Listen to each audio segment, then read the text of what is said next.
It was a beautiful day for the Garden City Chamber of Commerce golf tournament at Buffalo Dunes. Golfers of all shapes and sizes signed on for today's event. Why, here's Rocky Munoz lining up for the long ball. That was the bee's knees. And here we have Mr. Jacob Weller sending one way out. Well, rats. Well, no matter. Some of the competitors choose to practice their craft, while others gather in friendship. Sneaking a kiss on the practice green, and how?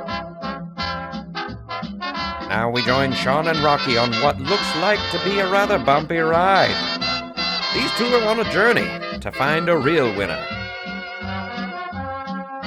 And it looks like they found one. Congratulations to Miss Kendra Martin for winning this week's $100 gift card. There's nothing like a good hearty meal with friends after a long day of golf. Those burgers look tasty. Until next time, keep your ball on the fairway. Bye-bye now.